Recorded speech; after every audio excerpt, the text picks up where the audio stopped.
All right. Good morning. Good Angie morning. and Jordan, the Morning Hustle. You are on in your hometown, too. Yeah. Asante, good morning to you. First and foremost, congratulations on all the success you're having right now. Everyone's buzzing about you. Yeah. Oh, man, thank you. Yeah, can we talk a little bit about just how life has changed for you since this Ava DuVernay, When They See Us, dropped on Netflix? Oh, yeah, I mean, things have been crazy, you know. I've gained a huge following on Instagram compared to what I had before. I mean, I feel like I can't even go to the same places that I'm able to go to, you know, in my hometown. Because people are going to be asking for pictures and things like that. I mean, but also on a different perspective, though. I mean, it's really great seeing the change that this film is making and sparking conversation and, you know, really getting justice for these men that didn't have justice 30 years ago. So that's amazing. Asante, you could probably understand. It's a lot of people. You know, it might be tough. Like myself, man. I'm even on the fence about watching it because it you know brings up these certain emotions, and then I think it would be easier if it's like, oh man, it was crazy back then. But a lot of this stuff is still going on. So to somebody like me who is on the fence about watching it, do you think it's imperative? Like, do you think it's a have to, or like what's your feelings about it? Yeah, I think it's a must watch. You know, I've heard a lot of people say that it's hard for them to watch or they're not going to watch because they call it trauma porn. But, you know, there's this quote by Zora Neale Hurston where she says, if you're silent about your pain, they'll kill you 1,000 times and say you enjoyed it. So we can't be silent about our pain, you know? We have to let them know that we're uncomfortable. We have to let them know we're not comfortable in the space that we're in right now so that people can see how things are for people of color in this country and what our reality really is. That's the only way we can move towards change. Absolutely. And Asante, I'm sure just preparing for this role had to be pretty emotional. And I was reading articles about you and the rest of the cast, like you guys doing table readings and the emotion coming out. Explain just the process from getting that call from Ava DuVernay to actually reading the script and performing it. You know, what did you go through emotionally? Yeah, getting the call from Ava DuVernay was, I mean, one of the best days of my life. I remember I got the call from her, and she told me I got the part, and I, you know, called my mom. My mom was crying. I went upstairs with my dad. My dad was real excited. So that was absolutely amazing. And then when it came to actually filming, especially the more emotional scenes, it really hit because those guys, they were on set with us a lot, so they were there reliving, you know, their traumas and reliving what they went through a lot. Especially those courtroom scenes, you know.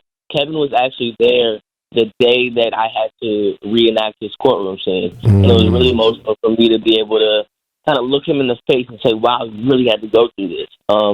But, you know, Ava never made us feel unsafe. We really always felt safe on set. We always felt like we had the freedom to, you know, do what we were able to do as actors while respecting these men's stories. And that's amazing, man, for you to be doing what you're doing at such a young age, and may the favor be with you, because we heard you was going to pull up on us today, but they said you got another call for an audition, man. They said your phone over there just booming, man. Yeah, I would have loved to come through, but I had an audition, yeah. And you said, you know, your family was real excited. I'm seeing here that you the oldest. You have, what, 4 siblings? Yeah, 4 other siblings, yep. So how your younger siblings looking at Big Brother now, man? What's the type of energy and love they giving you, man? Same old energy, you know, not really changing a bit. They know how it is. Yeah. Now, Ava DuVernay says she saw you at a school play. Is that correct? Yeah. So she's seen some of my work in plays before.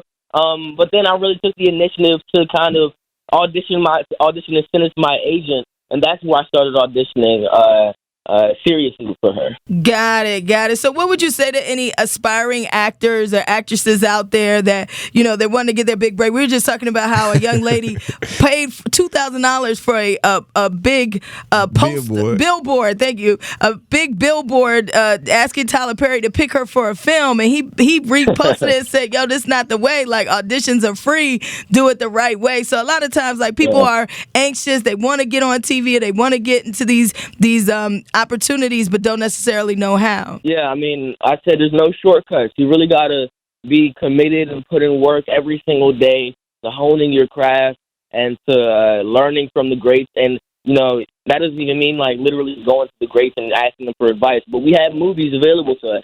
We can learn from watching what they do. We can learn from reading books on acting. We can learn from practicing ourselves. And that's what I've been doing for like the past 4 years, and I've really seen a growth between what I was doing when I when I was a freshman, and now.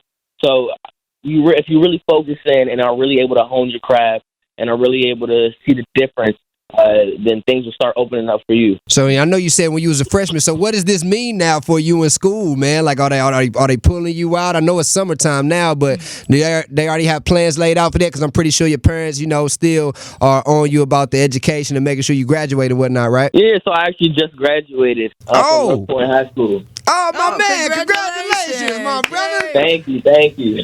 So wait, then how old are you? Because your character is 14, right? Yeah. I look younger, but I'm 17. Okay. Oh yeah, my boy outside. So my boy is outside. Is college next? I mean, what's the move, Asante? Let us know. Yeah, so I'm taking a gap year this upcoming year, but I'm planning to go to Rutgers University for Amazing Growth School of the Arts this next upcoming year. Congratulations to you, and shout outs to North Point, because I know we got a lot of people that listen that attend North Point High School. Yeah, thank you. Man, your future is looking bright, young brother, for sure, man. Yeah, thank you so much. I appreciate it. No, thank you for checking in. I watched it. I've been watching it over the last couple days, and like you said, I think it's necessary. It hurts and it's hard to watch, but it's necessary because I had always heard of the Central Park Five, but I never really delved deep into the actual story and how it all ended up and the effect and impact it had on the lives of those young men. I appreciate you all for such an incredible job on screen and bringing this story to light in a way that I think a lot of people, as much as it's going to hurt, it just reminds us of like how much further we have to go, because there's so many similarities in what was happening in the 80s and 90s with what we're seeing today. Yeah. Exactly. So keep pushing, man. Keep doing your thing. Okay? You got it, man. You got my word, man. I'm gonna go ahead and go ahead and dive into it, man. Yeah. I gotta put my own little emotions to the side, man. I got you, man. Good. Asante Blackk, thank you so much. Anything else you want to say to DC, Maryland, Virginia before we let you go? Yeah. Make sure you guys catch When They See Us on Netflix if you have not yet. Super important. Make sure you see it and make sure you spark conversation and make sure you tell people about it. Make it even bigger than it is now. There it is. Thank you, Asante. Thank you. Have a good one.